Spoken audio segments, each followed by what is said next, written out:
Olá, amigos. Boa noite. Bem-vindos. Bem-vindo, Cláudio. Bem-vindo, Arthur. Bem-vindo você de casa. Começa agora mais uma sessão de estudo aqui pelo canal Espiritismo em Kardec, o livro dos médiuns, Guia dos Médiuns e dos Evocadores. Vamos estudar em conjunto, compartilhar esse magnífico conhecimento, refletindo nas letras que nos oferece Kardec, contendo os ensinos dos espíritos superiores, luminares da humanidade. Nós paramos no capítulo de número 6 da segunda parte. Vamos retomar neste item de número 111, capítulo 6, das manifestações visuais. Então, que Deus nos permita a inspiração dos bons espíritos para mais este estudo. E vamos juntos. Na medida em que os amigos sentirem a necessidade, podemos interromper a leitura e você posta no chat aí que teremos a alegria de ler para comentar e refletir neste momento. Teoria da alucinação. Os que não admitem o mundo incorpóreo e invisível julgam tudo explicar com a palavra alucinação. Toda gente conhece a definição desta palavra. Ela exprime o erro, a ilusão de uma pessoa que julga ter percepções que realmente não tem.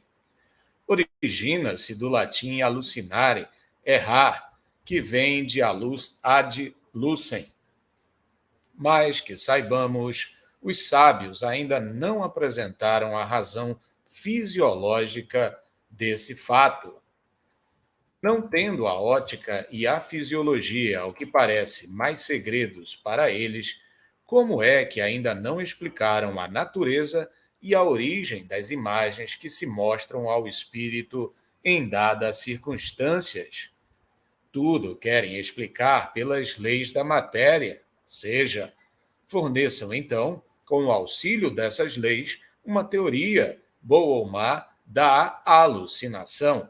Sempre será uma explicação. A causa dos sonhos, nunca a ciência a explicou. Atribui-os a um efeito da imaginação, mas não nos diz o que é a imaginação, nem como esta produz as imagens tão claras e tão nítidas que às vezes nos aparecem. Consiste isso em explicar uma coisa que não é conhecida por outra que ainda o é menos. A questão permanece de pé. Dizem ser uma recordação das preocupações da véspera. Porém, mesmo que se admita esta solução, que não o é, ainda restaria saber qual o espelho mágico que conserva, assim, a impressão das coisas.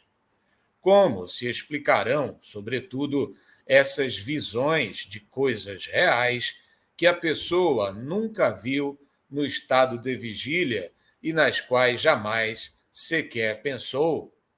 Só o Espiritismo nos podia dar a chave desse estranho fenômeno que passa despercebido por causa da sua mesma vulgaridade, como sucede com todas as maravilhas da natureza que calcamos aos pés.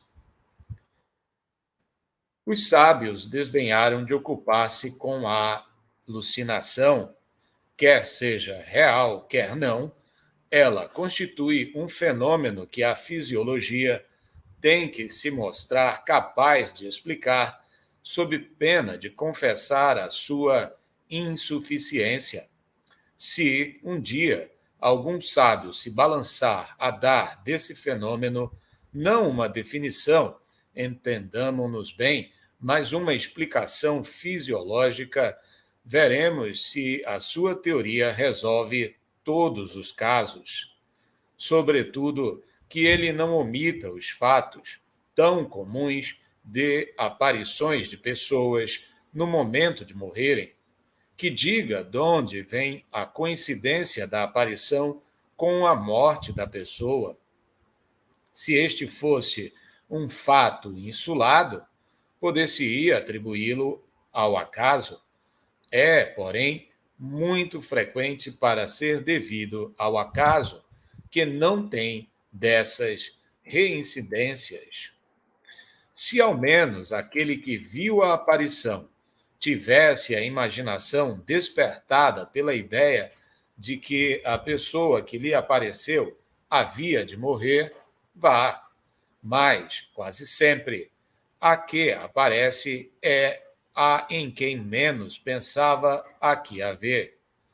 Logo, a imaginação não entra aí de forma alguma. Ainda menos se podem explicar pela imaginação as circunstâncias de que nenhuma ideia se tem em que se deu a morte da pessoa que aparece. Dirão, porventura, os alucinacionistas que a alma, se é que admitem uma alma, tem momentos de sobreexcitação em que suas faculdades se exaltam. Estamos de acordo. Quando é real, porém, o que ela vê, não há ilusão. Se, na sua exaltação, a alma vê uma coisa que não está presente, é que ela se transporta. Mas, se nossa alma pode transportar-se para junto de uma pessoa ausente, por que não poderia a alma dessa pessoa transportar-se para junto de nós? Dignem-se eles de levar em conta estes fatos na sua teoria da alucinação e não esqueçam que uma teoria a que se podem opor fatos que a contrariam é necessariamente falsa ou incompleta. Aguardamos a explicação que venham a oferecer. Vamos tentar emitir algumas ideias a esse respeito. Meus amigos, indago na experiência de vocês, muitos céticos que se apresentaram pondo na conta da alucinação esses fenômenos, se convenceram de que algo mais havia e que esta, como defende Kardec, é um rótulo vazio de conteúdo que não nos oferece uma visão mais abrangente das imagens que circulam em nosso íntimo? Pois boa noite a todos, né? Uma satisfação estarmos aqui todos reunidos para esse estudo. Vendo isso tudo, né, lendo todos esses comentários de Kardec, e comparando com o que nós temos hoje, a teoria científica, ou aquela que é admitida pela ciência oficial, pela ciência materialista, continua sendo repetida e defendida, uma vez que, com o advento aí da ressonância magnética, né, mapeamento cerebral, os cientistas continuam verificando que há ali uma série de atividades no cérebro, né, a própria atividade cerebral, que eles encaram como causa. Enquanto nós, espíritas, ou aqueles que acreditam no espírito, né, os espiritualistas em geral, entendem como um efeito. Quer dizer, é o espírito que reflete no corpo, né, causando, então, obviamente, aquelas impressões todas. Então, sucintamente, acredito que ainda se permaneça, né, continue esse entrave, né, porque eles interpretam, continua interpretando o efeito pela causa. Então, a causa está toda no cérebro, a causa está toda nos sentidos, a causa está toda no corpo físico. Enquanto que nós admitimos que sim, existe, claro, né, toda uma questão orgânica envolvida, mas que reflete uma vez que um corpo sem espírito, sem uma alma lhe habitando, nada é. Né? Então, acredito que, resumidamente, ainda há esse dilema, né, entre ciência materialista e espiritualismo em geral, especialmente o espiritismo, que é o que melhor explica todos esses fenômenos, e vamos ver, né, o que o futuro nos reserva aí para que nós possamos dirimir todas essas questões e chegarmos todos a um denominador comum. Boa noite aos amigos também, pela oportunidade. A grande questão aí, mais ligada ao meio espírita, é o fator, acho que tempo, né? Quando a gente começou, dentro da casa espírita, a dar um pouco mais de atenção ao relato das pessoas e procuramos utilizar a racionalidade da doutrina, buscar primeiro os fatores, vamos dizer assim, reais. Essa teoria da alucinação, ela tem até um certo ponto, ela é realmente, ela se encaixa aí, na maioria dos casos, né? Porque solta a imaginação das pessoas. Muitas pessoas que foram ao centro espírita relatando problemas de dificuldades com aparições, etc. e tal, uma boa conversa e uma boa observação de conhecer os fatos e como essas questões estavam sendo lidadas para essas pessoas, você descobria, por exemplo, que a pessoa gostava de tal tipo de filmagem, de tal tipo de série, que gostava de tal tipo de leitura.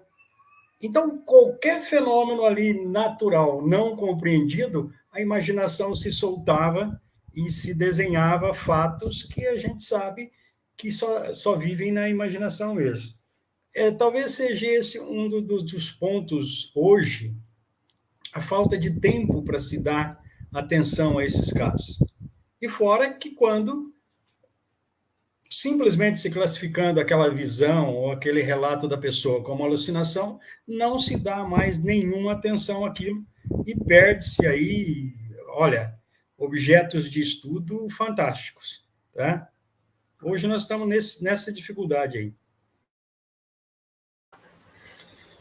Muito bom. Sempre nas recordações trazemos, né, a oportunidade que tivemos de ver pessoas repensarem as suas crenças, ressignificarem, né, essa experiência pessoal de ter essas imagens e elas poderem fazer sentido enfocadas como parte de um processo de comunicação mediúnica, né, deixando, então, de se julgar loucas, entre aspas, né,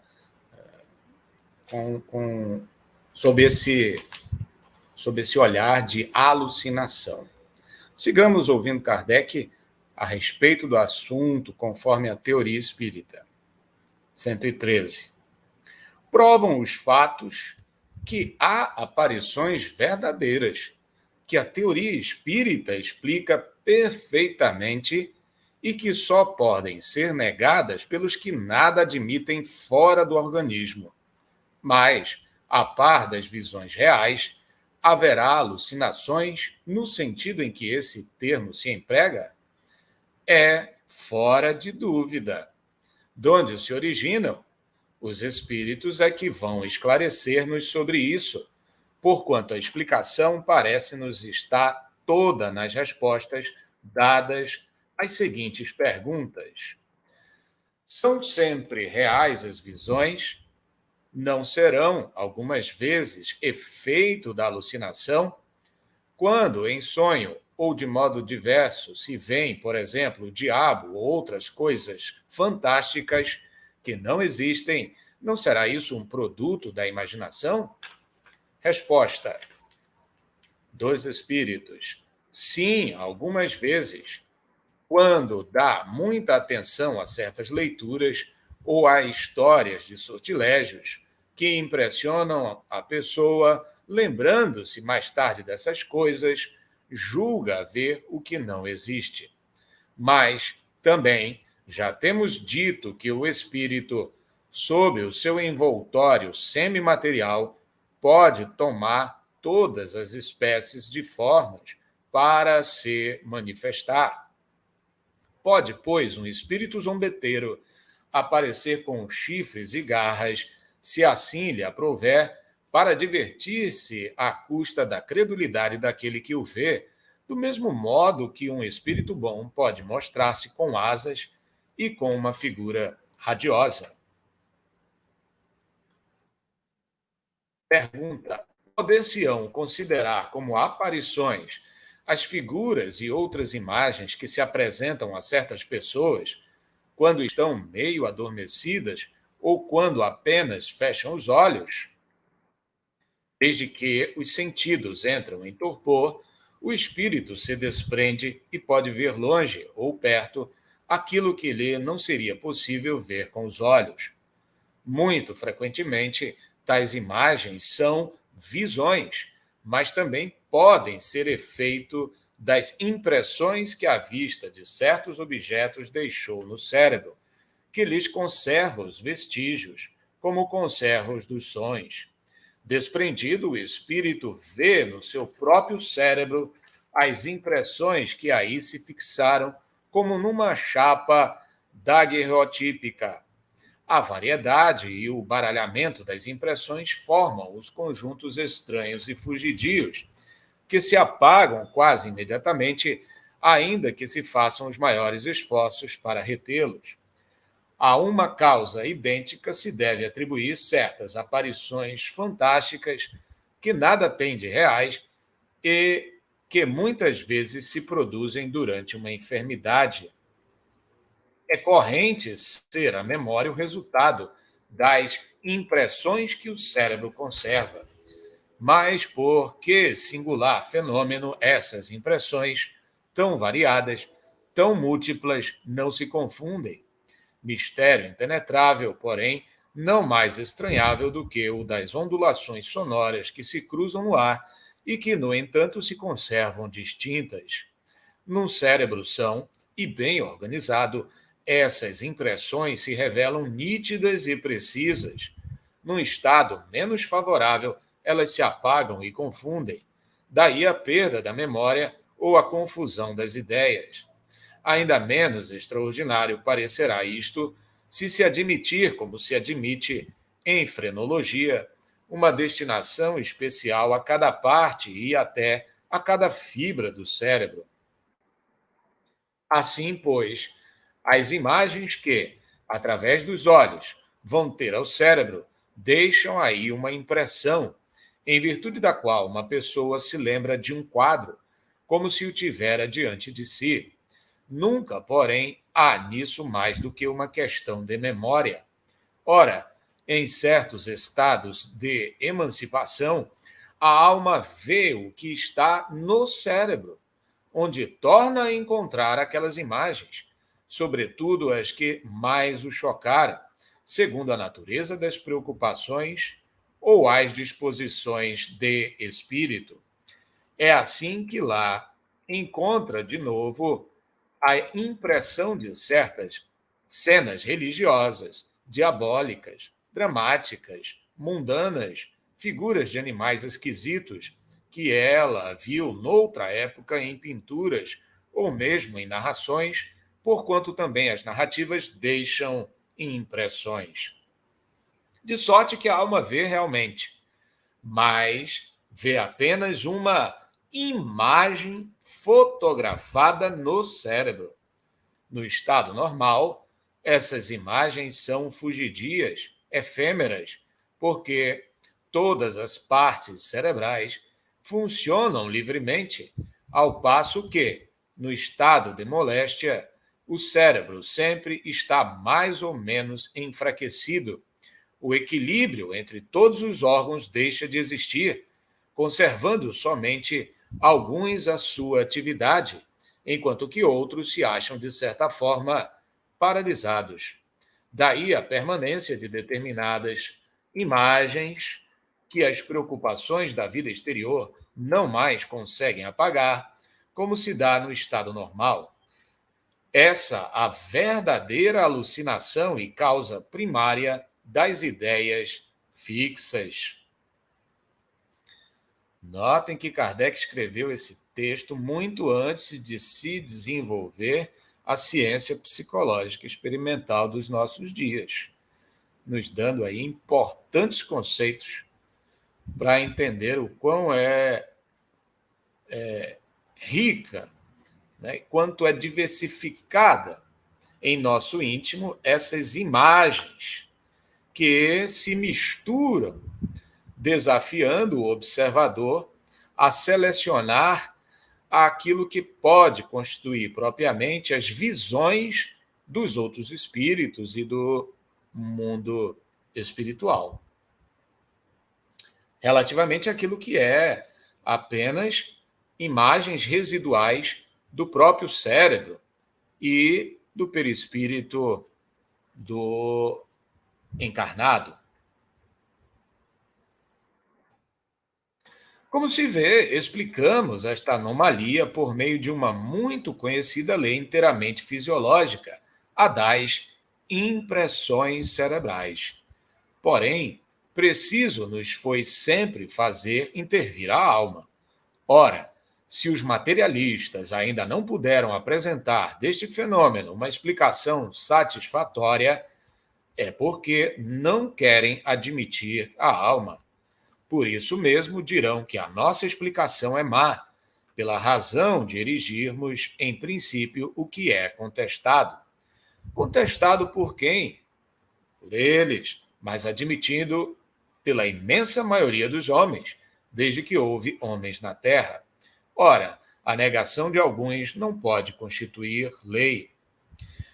É boa a nossa explicação, damo-la pelo que possa valer, em falta de outra, e se quiserem, a título de simples hipótese, encontra outra melhor, não aparece. Qual ela é, dá a razão de ser de todos os casos de visão? Certamente que não. Contudo, desafiamos todos os fisiologistas a que apresentem uma que abranja todos os casos, porquanto nenhuma dão quando pronunciam as palavras sacramentais sobre excitação e exaltação. Assim sendo, desde que todas as teorias da alucinação se mostram incapazes de explicar os fatos, é que alguma outra coisa há, que não a alucinação propriamente dita. Seria falsa a nossa teoria se a aplicássemos a todos os casos de visão, pois que alguns a contraditariam. É legítima se restringida a alguns efeitos. O que a gente percebe aí, e muitas vezes nós mesmos não nos apercebemos, é que a ciência é feita de homens. E muitas vezes repetem, né? Certos, até mesmo os experimentos podem ser, de alguma forma, manipulados. Não estamos dizendo que isso aconteça sempre, mas muitas das vezes o pesquisador imprime a sua opinião, imprime o seu posicionamento e direciona o estudo para aquilo que ele acha certo e aquilo que ele, né, que ele defende. Então, a gente não pode achar que a ciência em si é uma divindade, né, mesmo, né, ou um ser apartado, porque não, a ciência nada mais é que o trabalho dos homens, né, de investigação em busca das razões, dos porquês, e ela pode sim se equivocar, né, porque é feita de homens e homens são falhos na sua observação, no seu pensamento. Às vezes faltou ao pesquisador ou aos pesquisadores pensar em determinado detalhe que seria importante, enfim, né? Ao mesmo tempo também é bom ressaltar que do lado nosso, né, que defendemos algo além da matéria, pode também haver alguns exageros, alguns equívocos, né? O espiritualismo também não tem as respostas para tudo. Então, o ideal é que ciência e religião ou a filosofia, enfim, houvesse uma síntese desses conhecimentos e cada um pudesse contribuir à sua maneira, né, sem que a palavra final ficasse com esse ou aquele. É interessante, o Rui chamou a atenção aí do show que Kardec dá no século XIX, ao falar na questão cerebral, né, a frenologia aí. Hoje, talvez o top da ciência aí, né, conhecimento e mapeamento do cérebro hoje é uma coisa impressionante. E mesmo assim, não fecha. As questões, por exemplo, da alucinação mesmo, não fecharam até hoje. Esse mapeamento hoje, pelos melhores instrumentos, dando conta de que cada área do cérebro tem uma posição e tem uma questão de trabalho, cai por terra quando alguns sobreviventes de perda de massa cerebral aí mantêm integralmente todas as suas funções. Eu não me lembro agora, a gente estudou isso alguns anos atrás. Eu não me lembro se é um indiano, ele perdeu mais de 50% da massa cerebral e vive absolutamente normal. Né? O caso até é estudado. Eu esqueci e perdi esses estudos nos HDs antigos aí. Então, não fecha essa questão da alucinação. Sem o quesito alma aí, né? Sem o quesito espírito, não fecha. E do outro lado aqui, o Arthur foi feliz aí, os exageros, né? No meio que deveria estar apontando racionalmente os caminhos disso. Você vê cada coisa aí que são piores do que alucinações, né? No meio mediúnico ao qual a gente está ligado, é muito interessante a questão das aparições, entre aspas, visualizadas nas reuniões, porque eu conheço a vida do médium. Alguns médiums, por exemplo, integram o corpo familiar. Então, eu conheço essa pessoa desde que ela nasceu até agora. E aquilo que ela está me passando visualmente não faz parte da vida dela. É interessante essas questões aí, né? Então, a teoria da alucinação não consegue se encaixar nessas questões de visualização em reuniões mediúnicas bem organizadas, né? E é fácil distinguir quando é uma alucinação do médium, se você conhece a vida daquele médium com quem você trabalha. Muito bom, amigos. E o que devemos sempre observar é a limitação de alguns ao negar obstinada, né, teimosamente, a hipótese espiritual, ou uma hipótese metafísica que seja para colocar ao lado, não é, dessa fisiologia cerebral.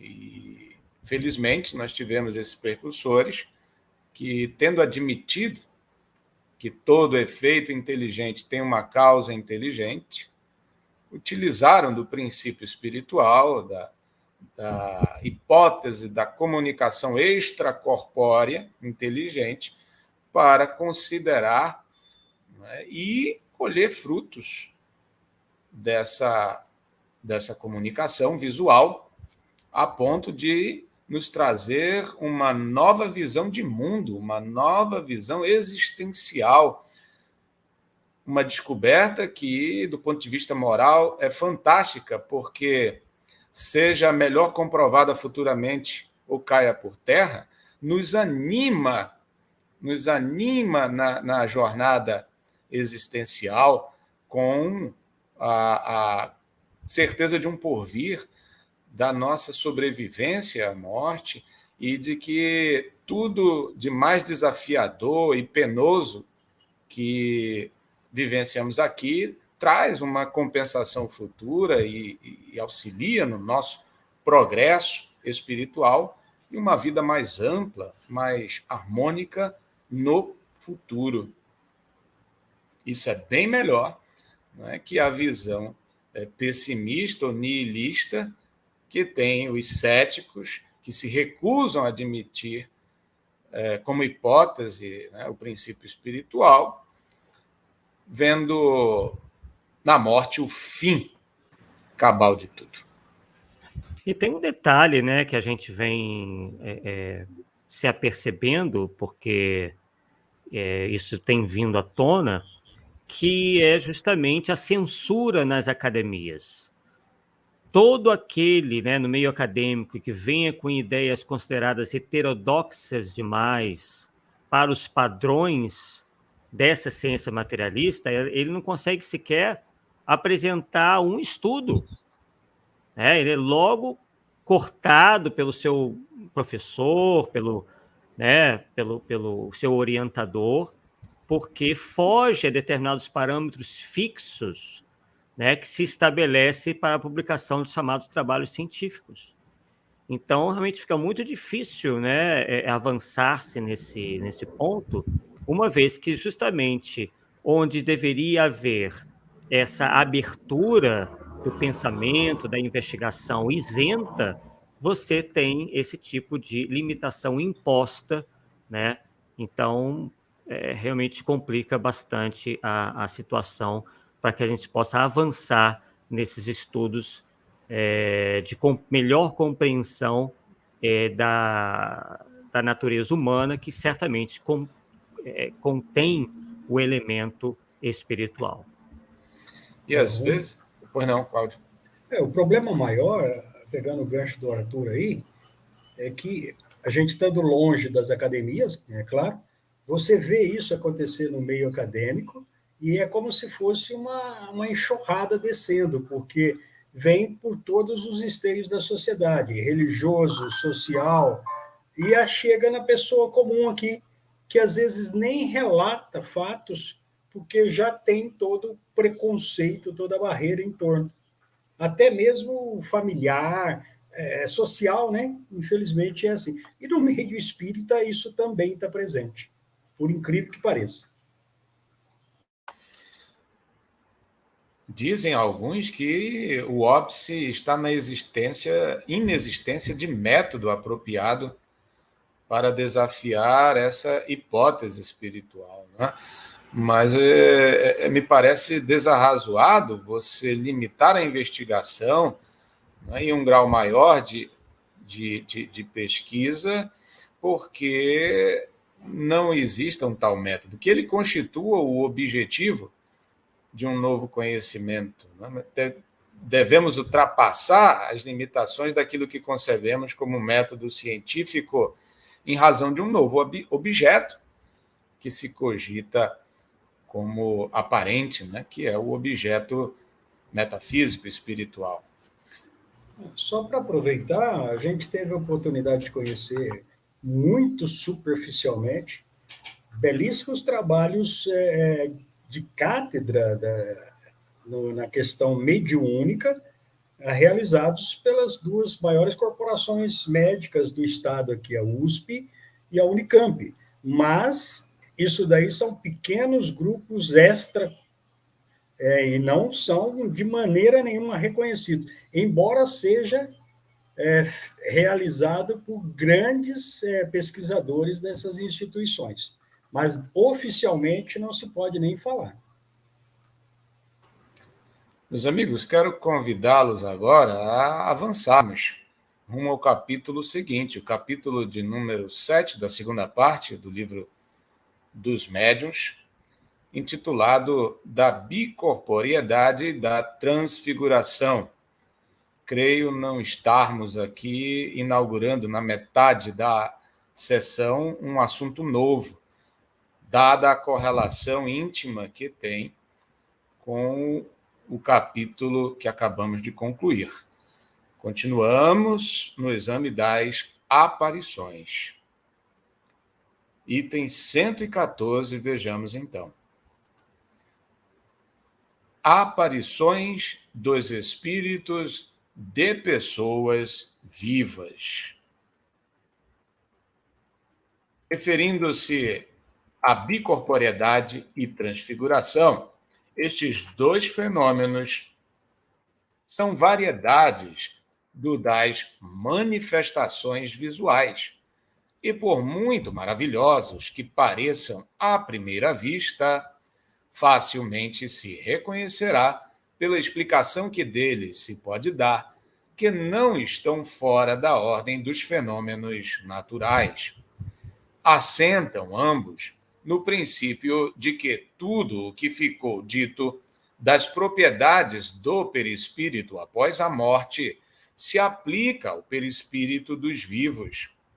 Sabemos que, durante o sono, o espírito readquire parte da sua liberdade, isto é, isola-se do corpo, e é nesse estado que, em muitas ocasiões, se tem ensejo de observá-lo. Mas o espírito, quer o homem esteja vivo, quer morto, traz sempre o envoltório semimaterial que, pelas mesmas causas de que já tratamos, pode tornar-se visível e tangível. Há fatos muito positivos que nenhuma dúvida permitem a tal respeito. Citaremos apenas alguns exemplos de que temos conhecimento pessoal e cuja exatidão podemos garantir, sendo que a todos é possível registrar outros análogos, consultando suas próprias reminiscências. Vejamos os exemplos. A mulher de um dos nossos amigos viu repetidas vezes entrar no seu quarto durante a noite, houvesse ou não luz, uma vendedora de frutas que ela conhecia de vista, residente nas cercanias, mas com quem jamais falara. Grande terror lhe causou essa aparição, não só porque, na época em que se deu, ela ainda nada conhecia do espiritismo, como também porque se produzia com muita frequência. Ora, a vendedora de frutas estava perfeitamente viva e, àquelas horas, provavelmente dormia. Assim, enquanto na sua casa seu corpo material repousava, seu espírito, com o respectivo corpo fluídico, ia à casa da senhora em questão. Por que motivo? É o que se não sabe. Diante de fato de tal natureza, um espírita, iniciado nessa espécie de fenômenos, ter-lhe-ia perguntado. Disso, porém, nenhuma ideia teve a senhora. De todas as vezes, a aparição se eclipsava, sem que ela soubesse como, e de todas, igualmente, após a desaparição, cuidou de certificar de que as portas estavam bem fechadas, de modo a não poder ninguém penetrar-lhe no aposento. Esta precaução lhe deu a prova de estar sempre completamente acordada na ocasião e de não haver sido joguete de um sonho. E outras vezes viu, da mesma maneira, um homem que lhe era desconhecido e, certo dia, viu seu próprio irmão, que se achava na Califórnia. Este se lhe apresentou com a aparência tão perfeita de uma pessoa real que, no primeiro momento, acreditou que ele houvesse regressado e quis dirigir-lhe a palavra. Logo, entretanto, o vulto desapareceu, sem lhe dar tempo a isso. Uma carta que posteriormente lhe chegou trouxe-lhe a prova de que o irmão que ela vira não morrera. Essa senhora era o que se pode chamar um médium vidente natural. Mas, então, como acima dissemos, ainda nunca ouvira falar em médiuns. Meus amigos, e neste caso aqui, como a gente romper com o medo natural, insisto sempre neste ponto, e fazer o que Kardec recomenda, não é? E dá tempo pelo caráter efêmero, fugidio dessas aparições, de estabelecer a comunicação. E como, Cláudio, a gente faz para fazer essa comunicação acontecer? Na primeira vez a gente se borraria todo, né? Não tenha dúvida, né? Mas são questões tão delicadas, né? Porque aí há dois fenômenos acontecendo, né?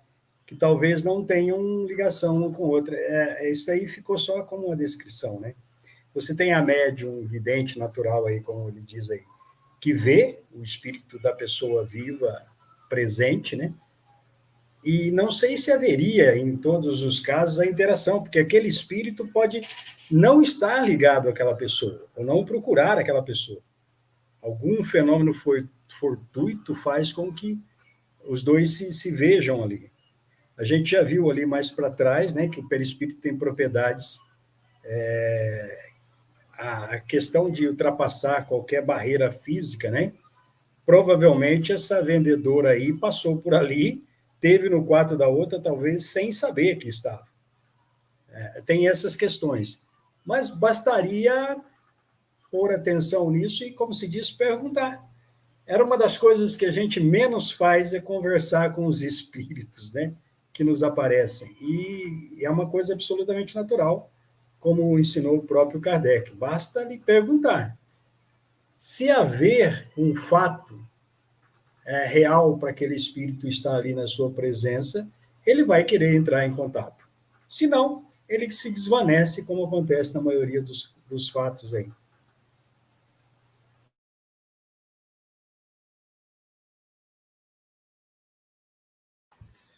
Muito bom.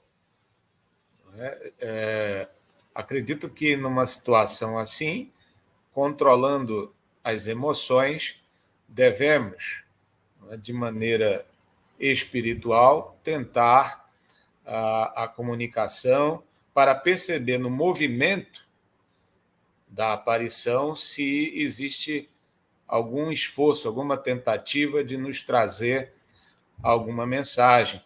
O espírito portando algum objeto simbólico, alguma veste, né, que nos remeta a algum tipo de recordação, boa ou má, indicativa de um perigo ou de determinada outra mensagem, se ele aponta para algum lugar, aponta, enfim.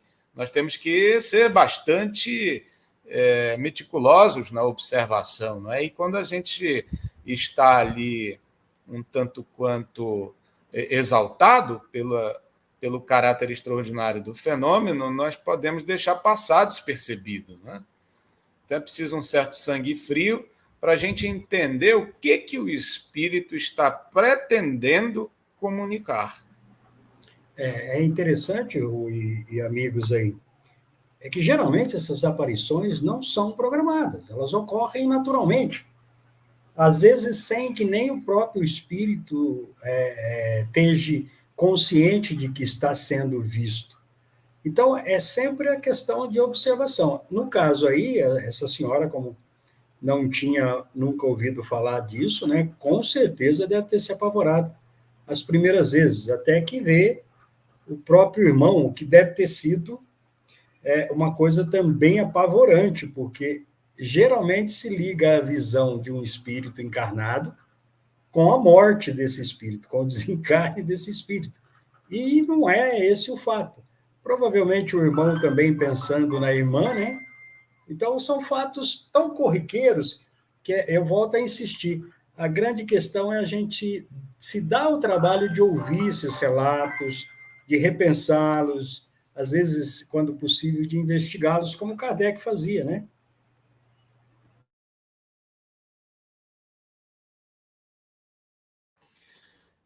Vamos ao item 116, uma outra história, né? Um outro relato.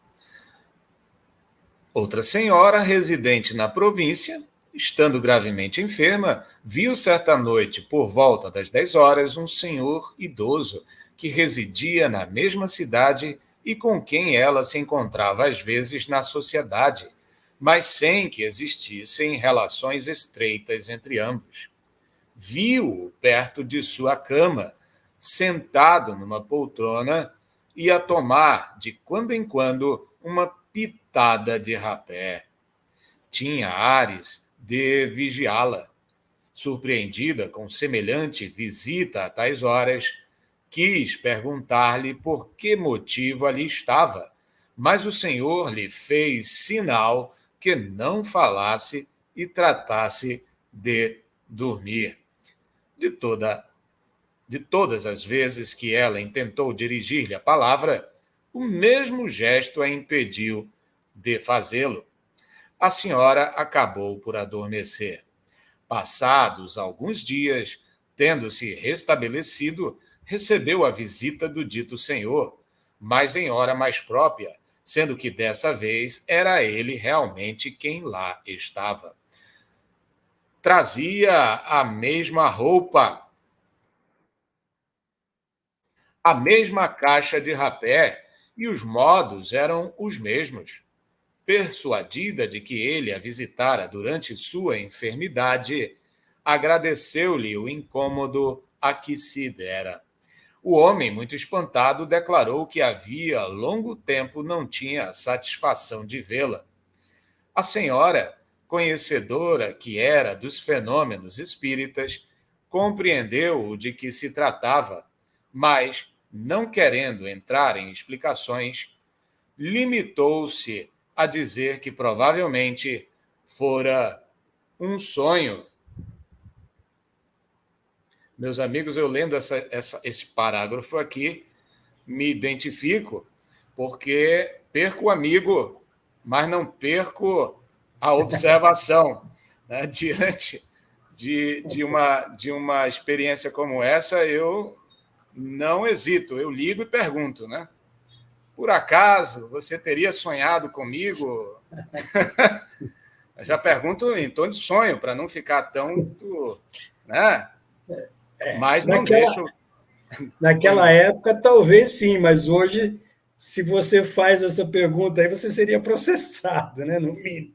Mas é interessante, o Rui e amigos aí, é aquela questão de cima aí. Muitas vezes, não, talvez quase que na totalidade das vezes das nossas, vamos dizer, andanças perispiritualmente por aí, ao retornar ao corpo físico, naturalmente o espírito tem que esquecer isso, porque senão nós ficaremos loucos, né? A vida de relação espiritual deve ser muito mais complexa do que a material.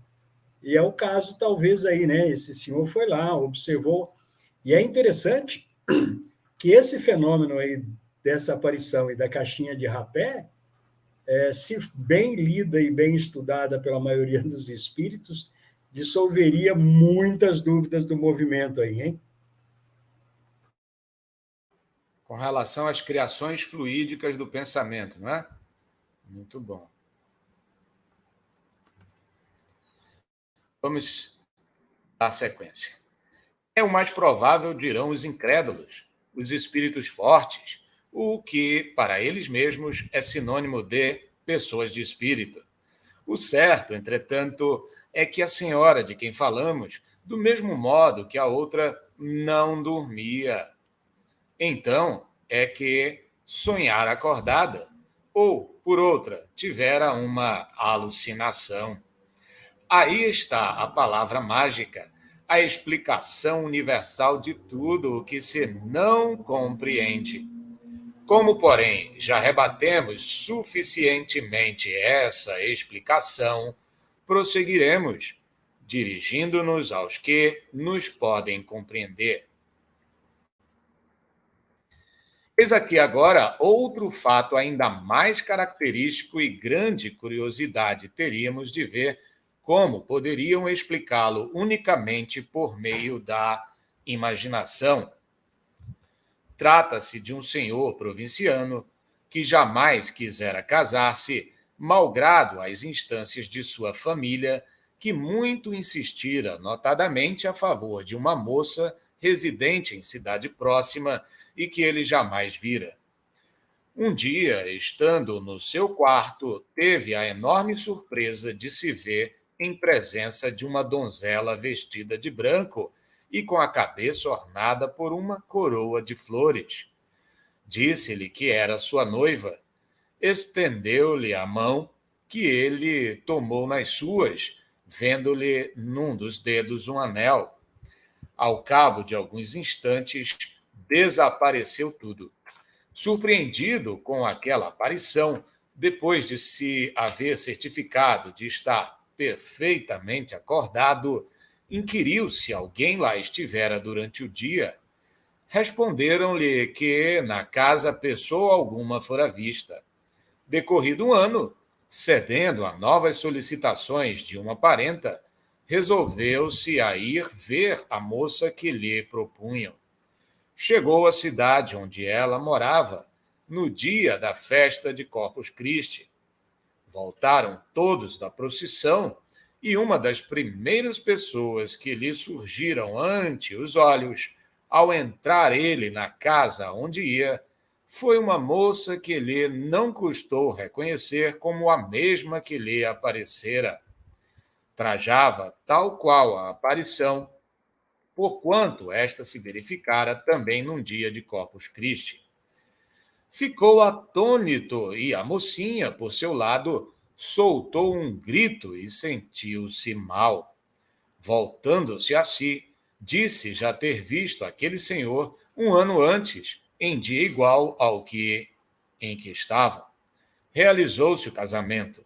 Isso ocorreu em 1835, época em que ainda se não cogitava de espíritos, acrescendo que ambos os protagonistas do episódio são extremamente positivistas e possuidores da imaginação menos exaltada que há no mundo.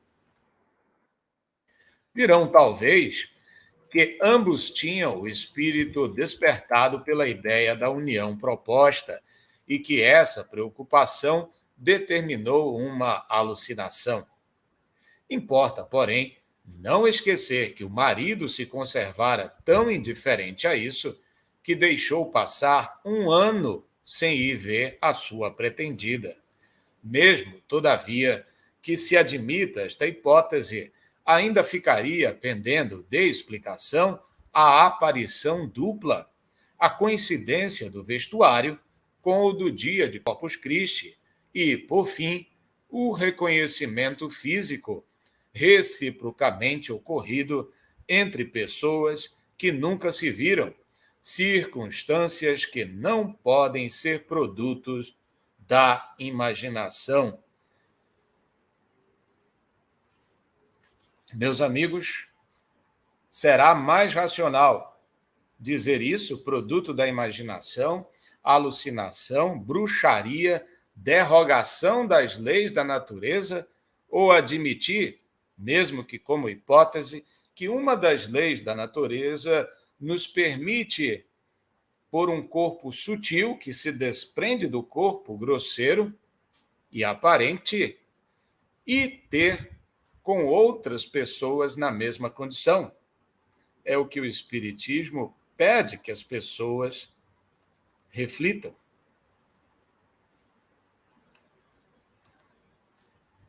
(118) Antes de irmos adiante, devemos responder imediatamente a uma questão que não deixará de ser formulada.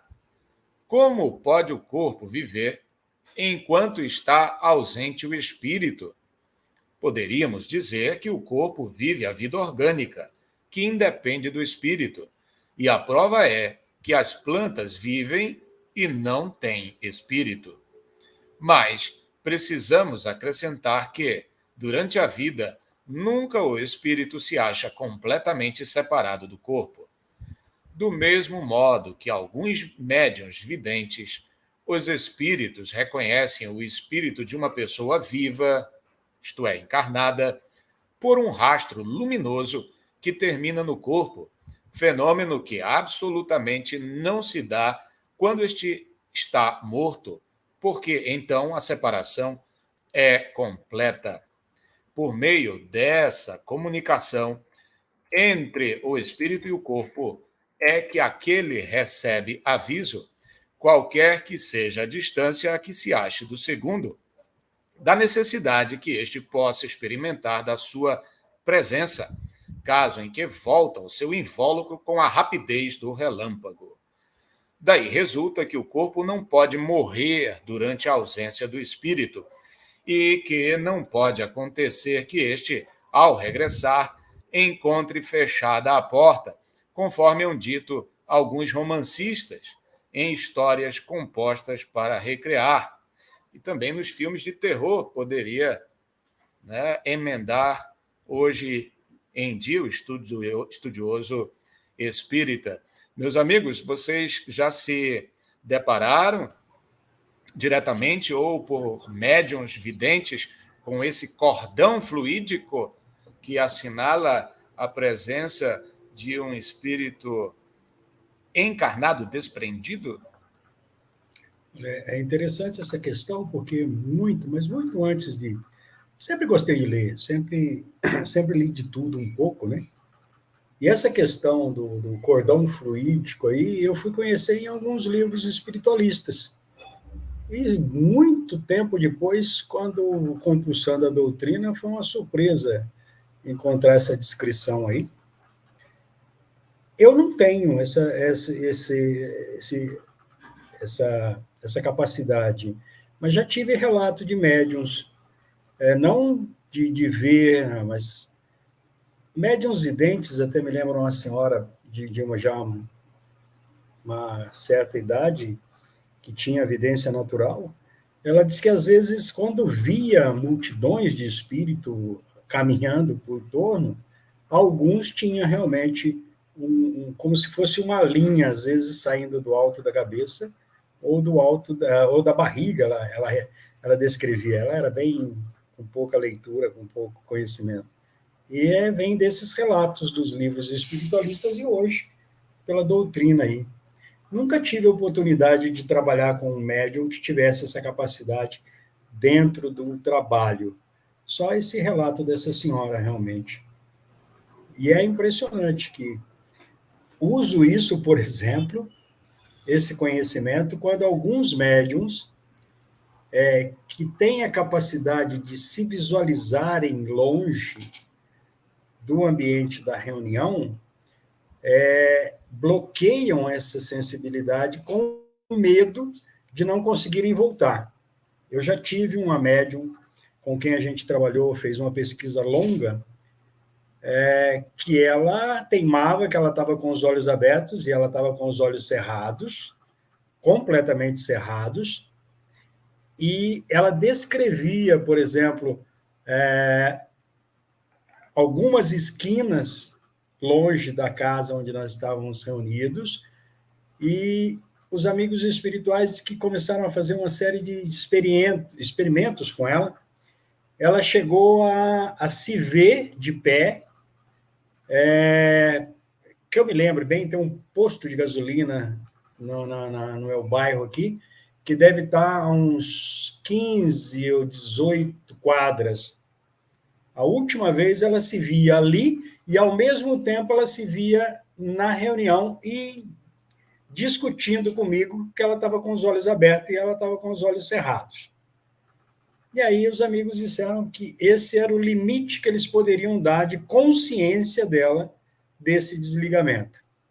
Mais do que isso, ela teria que, como é que se diz? Ele disse, é melhor ela não veja as distâncias que nós estamos conduzindo ela. Foi muito interessante essa experiência com essa médium aí. Em relação ao chamado, esse fio, né, esse laço fluídico que une o espírito à matéria, né, que é um laço perispiritual, realmente é muito antiga essa concepção, né, inclusive se encontra na própria Bíblia. Né? Só que o nome que se deu foi cordão de prata, ou fio de prata. A gente encontra essa menção no Antigo Testamento, no livro de Eclesiastes, capítulo 12, verso 6.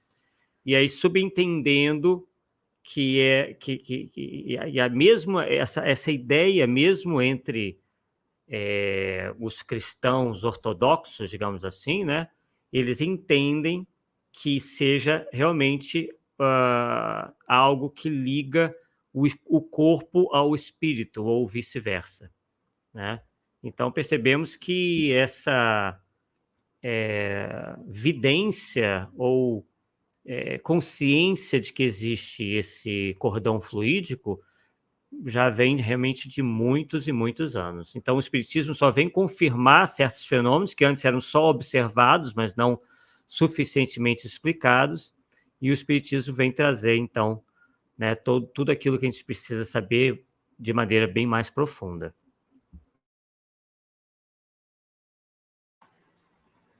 Muito bem, né? Para a nossa economia pessoal, você já sabe, né? Está tudo meio confuso. Se você não perceber em torno de si nenhum cordão, é porque você está desencarnado. Mas não se assuste, a vida continua, graças a Deus, né?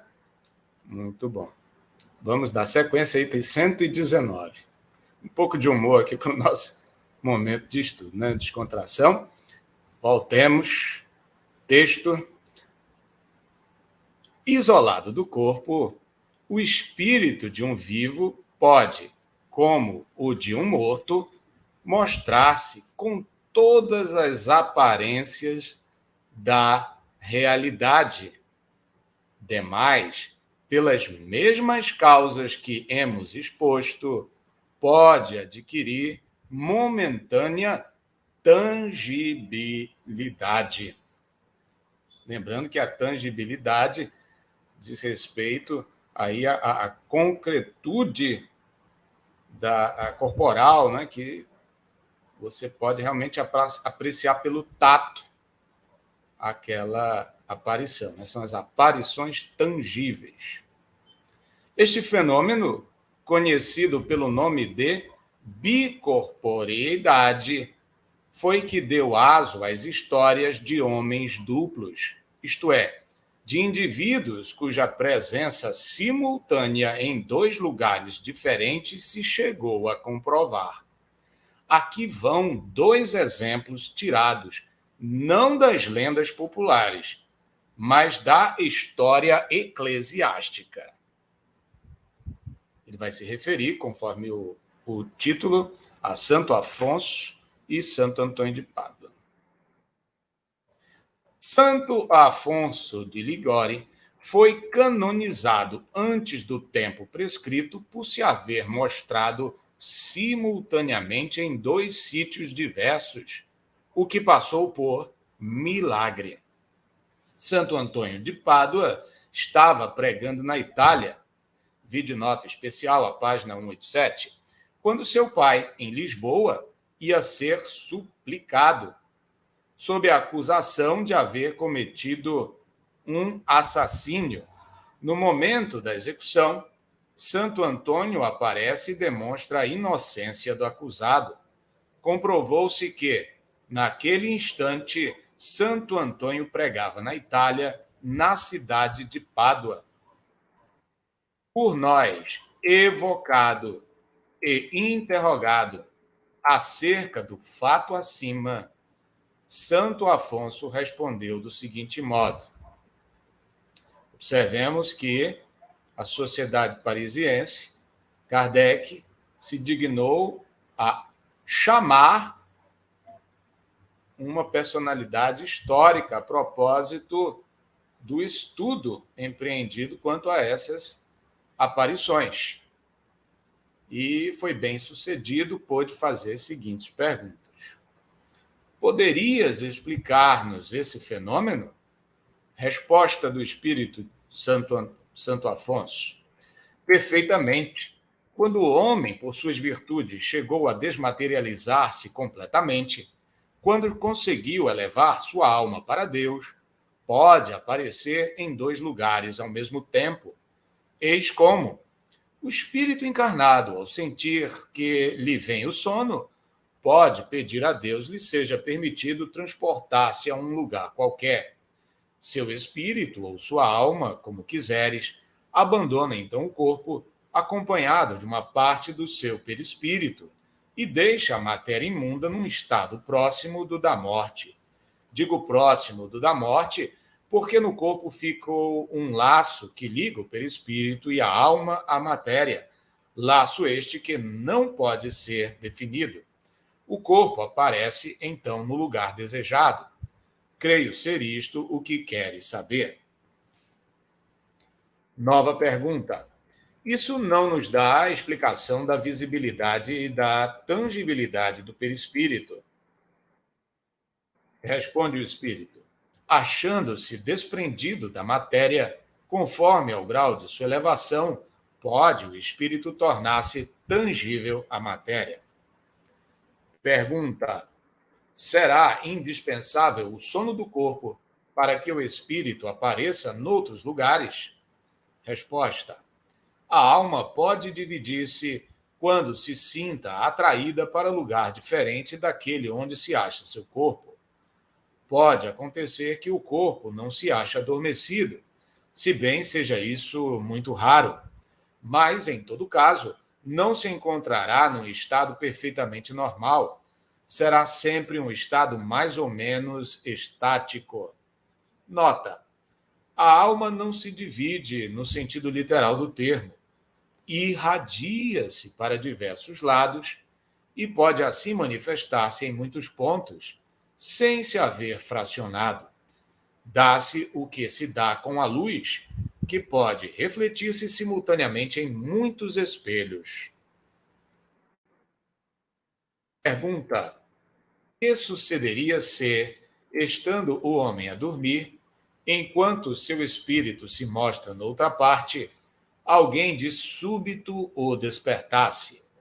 Resposta: isso não se verificaria, porque, se alguém tivesse a mera intenção de o despertar, o espírito retornaria ao corpo, prevendo a intenção, porquanto o espírito lê os pensamentos. Nota: explicação inteiramente idêntica nos deram muitas vezes espíritos de pessoas mortas ou vivas. Santo Afonso explica o fato da dupla presença, mas não a teoria da visibilidade e da tangibilidade. Meus amigos, pela nota de Kardec, nós vamos observar o grau de aprofundamento, de desenvolvimento de suas pesquisas e observações, abrangendo grande número de evocações, grande número de experimentos envolvendo pessoas no estado sonambúlico, estático, se preferirem, com tentativa de sua evocação, de sua comunicação sob o viés espiritual. Isto também é digno de nota para incentivar, nos dias de hoje, as casas espíritas a lançar-se a experimentações, a investigações com essa mesma profundidade exemplificada por Kardec. Concordam? Realmente, Rui, infelizmente falta esse sentimento, essa conduta que norteava Kardec, né? Ele era incansável, ele, por vezes, sacrificava a sua vida profissional e pessoal para justamente continuar incansavelmente nas pesquisas, né? E chegou até a ser chamado a atenção pelos espíritos, porque ele estava indo com tanta sede, né, às pesquisas e aos trabalhos, que a sua saúde estava prestes ali a ser abalada, né? Talvez até uma espécie de estafa, alguma coisa assim.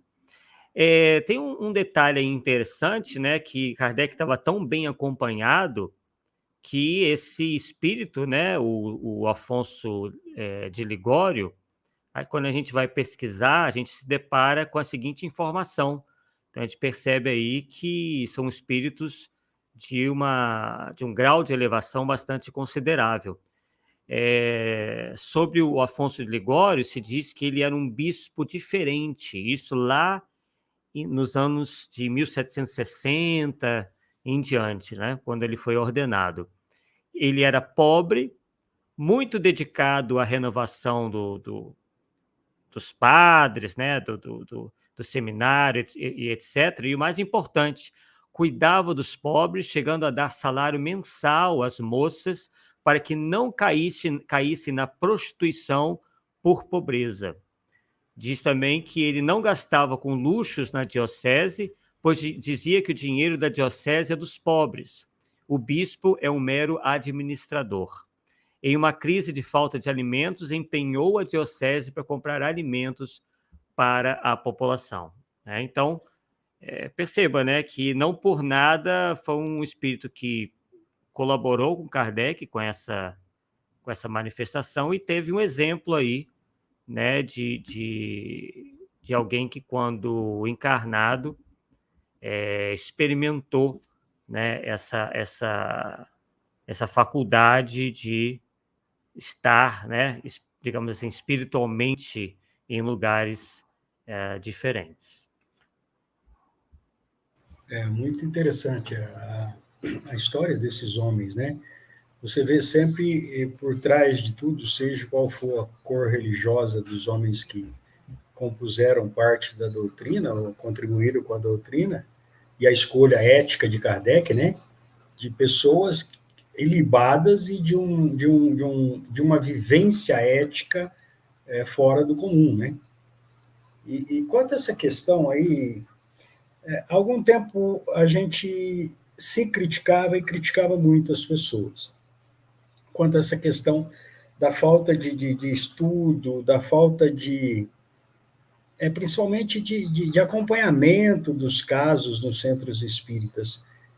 Tanto é que a gente teve que se afastar do movimento para poder realmente se dedicar a isso, porque as pessoas não têm tempo. O modelo que tem hoje nas casas espíritas não se consegue fazer doutrina prática ou parte científica da doutrina de observação com 2 horas de reunião, 1 hora de reunião. Então, a gente quase que desistiu já do modelo, porque essas observações, como Kardec fazia aí, servem de modelo, elas levam tempo, você precisa se dedicar. Então, hoje a gente entende que a maioria das pessoas realmente não tem condições, porque se adequaram, né, aquela dedicação pequena, daquele tempo X ali. Infelizmente, acho que para mudar isso, teria que mudar muito a mentalidade do vigente aí, né? A gente é suspeito a falar porque a gente, ao longo dos anos, conformou a própria vida para poder se dedicar a isso. E, graças a Deus, tem dado certo. Mas a gente sabe que não é fácil. Compromissos familiares, compromissos de trabalho, às vezes até compromissos sociais aí, realmente são difíceis hoje de se lidar, né? E a gente vai seguindo com o que pode fazer. Infelizmente, né, a gente volta e meia cita essa questão toda, né, que os centros, o movimento espírita em geral, né, com raras exceções, virou ou tenta virar mais uma religião, né, onde a pessoa vai ao centro espírita como se fosse uma obrigação, ela entende que ali ela vai se limpar, vai se purificar, saindo dali ela volta à sua vidinha, né, de sempre, sem grandes reflexões, sem grandes desejos de melhora, porque ela acha que cumpriu uma obrigação, de que ela tomou água fluidificada, pronto, ela tomou o passe, né, e acabou. Quer dizer, é muito receber e pouco doar, né? E fora a questão mesmo da supremacia do pensamento dito religioso, né? E o abandono praticamente que completo do espiritismo enquanto ciência, né?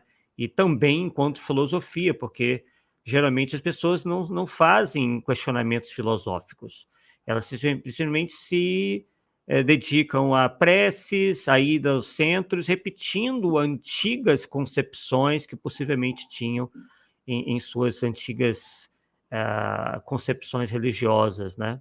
Então é muito, muito triste, né? Isso é uma coisa que já vem ocorrendo já há bastante tempo e só vem se aprofundando. Muito bem, então o caminho de volta para sermos mais produtivos enquanto movimento passa pela releitura do Livro dos Médiuns, e daí o nosso propósito, o convite permanente para estudarmos em conjunto e podermos fazer essas reflexões que nos para muito além de uma crítica radical, condenatória, repensar as nossas práticas, né, e chegar a um melhor aproveitamento do próprio espiritismo, no que ele tem assim de precioso nos campos filosófico e científico, em favor do nosso progresso. Nós precisamos do autoconhecimento, que é o meio prático mais eficaz para nos fazer progredir. E autoconhecimento é ciência psicológica e espírita, né? Em síntese. A gente precisa aprender a se analisar e analisar-nos coletivamente como espíritos que somos, nos dignando a fazê-lo de maneira meticulosa, de maneira metódica, para maior proveito. Vamos seguir ao item 120, Vespasiano. Tácito refere um fato análogo. Durante os meses que Vespasiano passou em Alexandria, aguardando a volta dos ventos estivais e da estação em que o mar oferece segurança, muitos prodígios ocorreram, pelos quais se manifestaram a proteção do céu e o interesse que os deuses tomavam por aquele príncipe. Esses prodígios redobraram o desejo que Vespasiano alimentava de visitar a sagrada morada do Deus, para consultá-lo sobre as coisas do império. Ordenou que o templo se conservasse fechado para quem quer que fosse e, tendo nele entrado, estava todo atento ao que ia dizer o oráculo, quando percebeu, por detrás de si, um dos mais eminentes egípcios, chamado Basílide, que ele sabia estar doente, em lugar distante muitos dias de Alexandria. Inquiriu dos sacerdotes se Basílide viera naquele dia ao templo. Inquiriu dos transeuntes se o tinham visto na cidade. Por fim, despachou alguns homens a cavalo para saberem de Basílide e veio a certificar-se de que, no momento em que este lhe aparecera, estava a 80 milhas de distância. Desde então, não mais duvidou de que tivesse sido sobrenatural a visão, e o nome de Basílide lhe ficou valendo por um oráculo. Referência aí a Tácito, Histórias.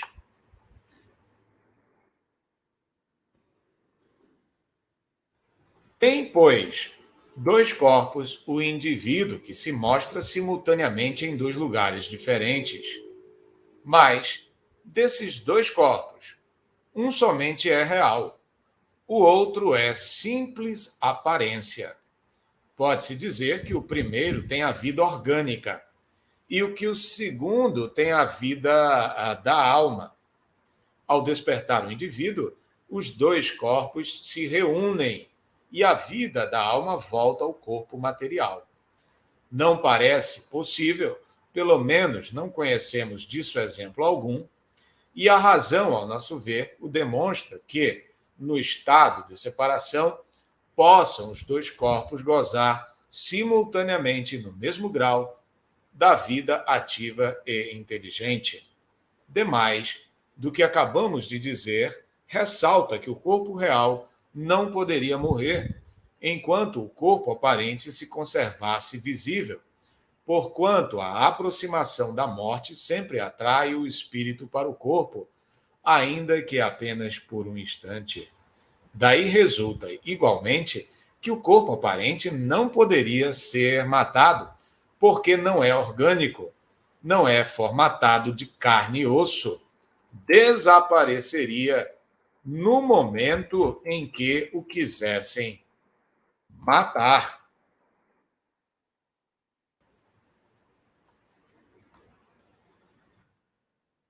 Transfiguração. Passemos ao segundo fenômeno, o da transfiguração. Consiste na mudança do aspecto de um corpo vivo. Aqui está um fato dessa natureza, cuja perfeita autenticidade podemos garantir, ocorrido durante os anos de 1858 e 1859, nos arredores de Saint-Étienne. Uma mocinha de mais ou menos 15 anos gozava da singular faculdade de se transfigurar, isto é, de tomar, em dados momentos, todas as aparências de certas pessoas mortas. Tão completa era a ilusão que os que assistiam ao fenômeno julgavam ter diante de si a própria pessoa, cuja aparência ela tomava, tal a semelhança dos traços fisionômicos, do olhar, do som da voz e até da maneira particular de falar. Esse fenômeno se repetiu centenas de vezes sem que a vontade da mocinha ali interferisse. Tomou, em várias ocasiões, a aparência de seu irmão, que morrera alguns anos antes. Reproduzia-lhe não somente o semblante, mas também o porte e a corpulência. Um médico do lugar testemunha que fora, muitas vezes, desses estranhos efeitos, querendo certificar-se de que não havia naquilo ilusionismo, fez a experiência que vamos relatar. Conhecemos os fatos, pelo que nos referiram ele próprio, o pai da moça e diversas outras testemunhas oculares, muito honradas e dignas de crédito. Veio a esse médico a ideia de pesar a moça no seu estado normal e de fazer-lhe o mesmo no de transfiguração, quando apresentava a aparência do irmão, que contava, ao morrer, 20 e tantos anos, e era mais alto do que ela e de compleição mais forte. Pois bem, verificou-se que, no segundo estado, o peso da moça era quase duplo do seu peso normal. Includente se mostra a experiência, tornando impossível atribuir-se aquela aparência a uma simples ilusão de ótica. Tentemos explicar esse fato, que noutro tempo teria sido qualificado de milagre e a que hoje chamamos muito simplesmente fenômeno. A transfiguração, em certos casos, pode originar-se de uma simples contração muscular, capaz de dar à fisionomia expressão muito diferente da habitual, ao ponto de tornar quase irreconhecível a pessoa. Temo-lo observado frequentemente com alguns sonâmbulos, mas, nesse caso, a transformação não é radical. Uma mulher poderá parecer jovem ou velha, bela ou feia, mas será sempre uma mulher e, sobretudo, seu peso não aumentará nem diminuirá. No fenômeno com que nos ocupamos, há mais alguma coisa. A teoria do perispírito nos vai esclarecer. Está, em princípio, admitido que o espírito pode dar-se ao seu perispírito todas as aparências, que, mediante uma modificação na disposição molecular, pode dar-lhe a visibilidade, a tangibilidade e, conseguintemente, a opacidade, que o perispírito de uma pessoa viva, isolado do corpo, é passível das mesmas transformações, que essa mudança de estado se opera pela combinação dos fluidos. Figuremos agora o perispírito de uma pessoa viva, não isolado, mas irradiando-se em volta do corpo, de maneira a envolvê-lo numa espécie de vapor. Nesse estado, passível se torna das mesmas modificações de que o seria se o corpo estivesse separado. Perdendo ele a sua transparência, o corpo pode desaparecer, tornar-se invisível, ficar velado, como se mergulhado numa bruma. Poderá, então, o perispírito mudar de aspecto, fazer-se brilhante, se tal for a vontade do espírito e se esse dispuser de poder para tanto. Um outro espírito, combinando seus fluidos com os do primeiro, poderá, a essa combinação de fluidos, imprimia a aparência que lhe é própria, de tal sorte que o corpo real desapareça sob o envoltório fluídico exterior, cuja aparência pode variar à vontade do espírito. Esta parece ser a verdadeira causa do estranho fenômeno e raro, cumpra-se diga, da transfiguração. Quanto à diferença de peso, explica-se da mesma maneira porque se explica com relação aos corpos inertes. O peso intrínseco do corpo não variou, pois que não aumentou nele a quantidade de matéria. Sofreu, porém, a influência de um agente exterior, que lhe pode aumentar ou diminuir o peso relativo, conforme explicamos acima. Provável é, portanto, que, se a transformação se produzir, tomando a pessoa o aspecto de uma criança, o peso diminua proporcionalmente. Meus amigos, por que Kardec diz aqui nesse ponto que tal fenômeno da transfiguração é raro?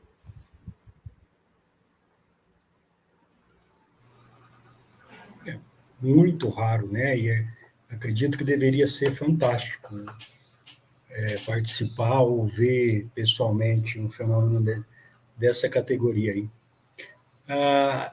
Aqui, durante esses anos, a gente tem tido algumas experiências, no caso aí, como diz aí, na maioria das vezes, músculos faciais, etc. e tal, né?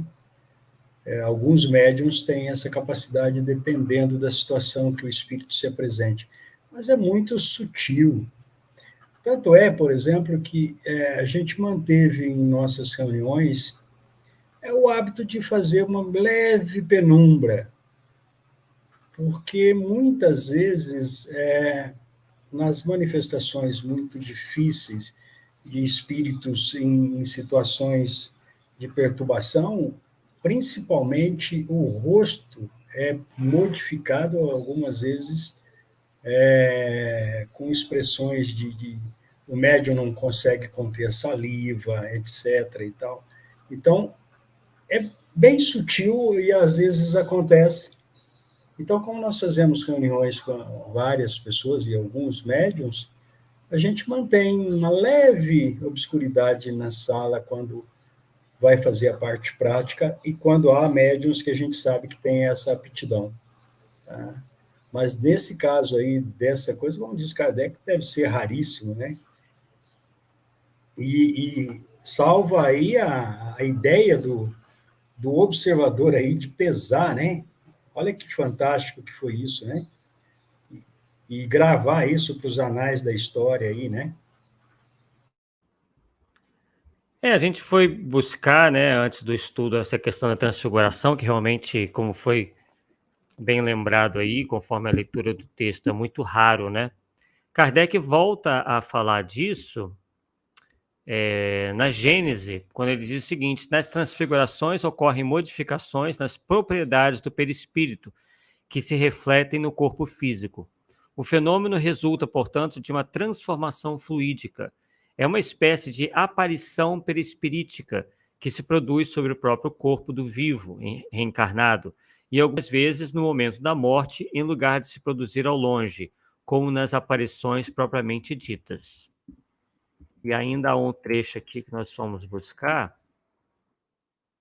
que também ele diz o seguinte: a transfiguração é um fato muito comum que, em virtude da irradiação fluídica, pode modificar a aparência de um indivíduo.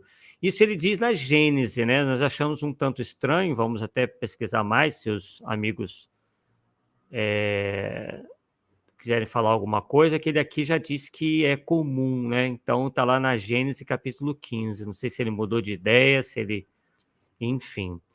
E aí ele também relembra que tem em Mateus, nós encontramos em Mateus capítulo 17, versículos 1 e 2, o seguinte: 6 dias depois, tomou Jesus consigo a Pedro e a Tiago e a João, seu irmão, e os conduziu em particular a um alto monte, e transfigurou-se diante deles, e o seu rosto resplandeceu como o sol, e as suas vestes se tornam brancas como a luz. E aí Kardec, né, para encerrarmos, diz o seguinte: é importante considerar que as transfigurações podem ser classificadas como de natureza mediúnica, se um espírito imprime no médium mudanças fisionômicas, como a gente viu aí, ou de natureza anímica, como aconteceu com o Cristo. Mas aí já é uma outra história, né? Trata-se de um fenômeno que revela o nível evolutivo do espírito encarnado ou desencarnado. As transfigurações refletem sempre qualidades e sentimentos predominantes no espírito. E Kardec ainda fala que a transfiguração de Jesus demonstra a grandiosidade do seu espírito, e o seu rosto, abre aspas, e o seu rosto resplandeceu como o sol, e suas vestes se tornaram brancas como a luz. Agora, Arthur, você interpreta que nesse trecho de A Gênese ele se referia à aparição, à transfiguração como um fenômeno de tangibilidade, não é, que pudesse ser amplamente visualizado? Tá mutado o seu microfone. Continua mutado. Não estamos ouvindo, Arthur.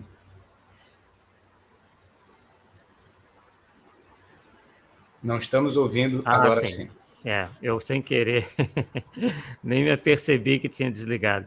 Então, eu fiz essa anotação e pelo que eu lembro, ele depois continua desenvolvendo a ideia e não se aprofunda muito em relação a isso que ele disse depois, que ele disse antes, né, que se trata de um fato muito comum. Aí ele diz, né, a transfiguração é um fato muito comum que, em virtude da irradiação fluídica, pode modificar a aparência de um indivíduo. Depois eu vou voltar lá, vou continuar lendo na Gênesis capítulo 15, e como a gente vai continuar com esse estudo, eu devo trazer alguma, e os amigos também, se quiserem, alguma contribuição em relação a essa parte, a esse trecho da Gênese, em que ele fala da transfiguração. Pois não, feito. Apenas observamos que, interpretando o fenômeno no seu contexto da teoria das manifestações, nós vamos compreender essa raridade quando a transfiguração propriamente dita envolve a tangibilidade, né, que implica certas propriedades incomuns no médium, né, que dá vazão a esse tipo de fenômeno. Ele tem que ter uma disposição física, tem que ter uma quantidade, uma força fluídica extraordinária para que possa acontecer. O que não se pode estender para uma transfiguração na linha mediúnica, né, da aparição que não é tangível, daquela coisa mais sutil, né, que se enxerga pela visão espiritual, né? Talvez, se referindo a este último, é que poderíamos considerar como mais frequente o fenômeno, né? Se é que podemos admiti-lo como transfiguração dessa maneira. Mas, meus amigos, vamos completar o estudo de hoje com a última sessão da invisibilidade, item 124 e 125.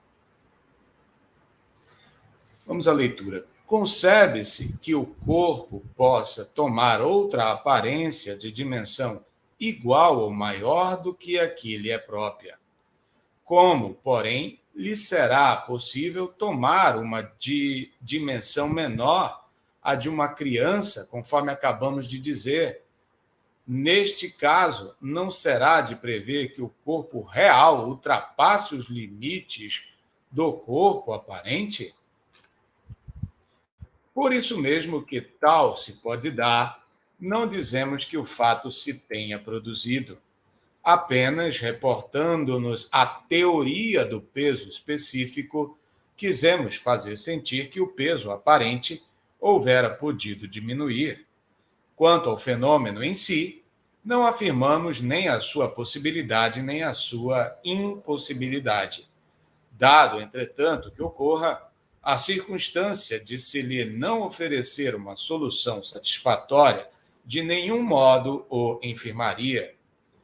Importa-se não esqueça que nos achamos nos primórdios da ciência e que ela está longe de haver dito a última palavra sobre esse ponto, como sobre muitos outros. Aliás, as partes excedentes poderiam ser perfeitamente tornadas invisíveis. A teoria do fenômeno da invisibilidade ressalta, muito naturalmente, das explicações precedentes e das que foram ministradas a respeito dos fenômenos dos transportes, nos itens 96 e seguintes. Resta-nos falar do singular fenômeno dos agêneres, que, por muito extraordinário que pareça à primeira vista, não é mais sobrenatural do que os outros. Porém, como o explicamos na Revista Espírita de fevereiro de 1859, julgamos inútil tratar dele aqui pormenorizadamente. Diremos tão somente que é uma variedade da aparição tangível. É o estado de certos espíritos que podem revestir momentaneamente as formas de uma pessoa viva, ao ponto de causar completa ilusão. Novamente, Kardec aludindo, por meio da expressão agênere, a aparição tangível. Os amigos... E podemos perceber ali que ele fala, né, da origem da palavra agênere, que quer dizer que não foi gerado. Isso a gente comentou outra vez, né, que é a tese rustenista, porque foi justamente aí que os rustenistas se apegaram para tentar defender a virgindade de Maria, né? Quer dizer, uma vez que Jesus não teria sido gerado, Maria não teria, né, concebido, né? Ela teria se mantido virgem.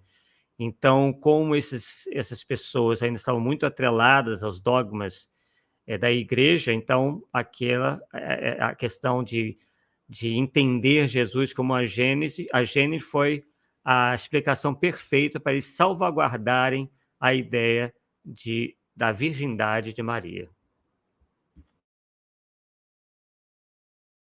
E lembrando, né, que a virgindade de Maria não é, do ponto de vista racional, nenhum pressuposto lógico para admitirmos a autenticidade da vida espiritual, da missão de Jesus. É simplesmente o seguir uma tradição mitológica da época, né, que estabelecia que um ser superior viria ao mundo dessa forma. Então, para dar valor, né, à história de Jesus como um grande missionário, como o Cristo enviado, ele teria que ser equiparado a essa tradição, né, dentre outros. Não é isso, Arthur? É engraçado que é também uma maneira de você tornar o ato sexual algo sujo. Para eles, Maria não seria tão importante se tivesse tido relações com José, né? Quer dizer, a questão da pureza para eles está na questão da suposta pureza corpórea por a pessoa não ter tido um relacionamento sexual, né? Então, como você falou, isso vem de antigos preconceitos, né, que atrelavam coisas da matéria a possíveis questões de pureza espiritual. Vamos chegar à conclusão que, para a época, né, não havia como fazer diferente. Até o próprio Jesus se colocou muitas vezes de forma a não discutir esses preconceitos da época, e não era a época de discutir, né? O difícil é você ver, depois de todos esses anos, séculos passados, e com o conhecimento que se tem hoje, isso ainda está tão arraigado, né? Esse que é o grande problema.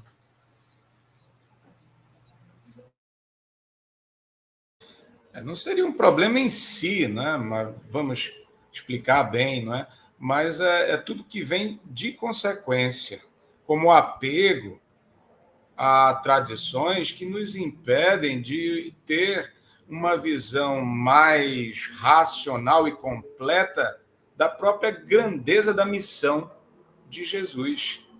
Nós acabamos envoltos nesse círculo místico e não aproveitando o paradigma de Jesus como grande espírito que é, entendendo o processo por que passou, não é? E com toda a riqueza da sua mentalidade, do seu magistério, porque atidos a questão da forma, atido a questão, não é, do acessório, do maravilhoso, né, do que é impressionante, em vez de irmos à essência. A essência psicológica, a essência moral de Jesus é uma pedagogia muito atual e que nos serve de baliza, que nos serve de referência, independentemente das circunstâncias do seu nascimento, né? Então, desvencilhar desses acessórios, nos abrindo a mente para essas coisas mais importantes, é que faz a diferença. E é por isso que, em tom de crítica, nos referimos, tá? Com todo o respeito à liberdade de crença que tem os nossos irmãos das igrejas, né, da Igreja Católica, com essa crença e essa devoção à Virgem Maria. Meus amigos, então, acredito que concluímos o nosso estudo de hoje. Na próxima semana, nossa próxima sessão abordará Laboratório do Mundo Invisível, um tema muito interessante. Esperamos revê-los. Uma boa noite, pessoal. Então, boa noite.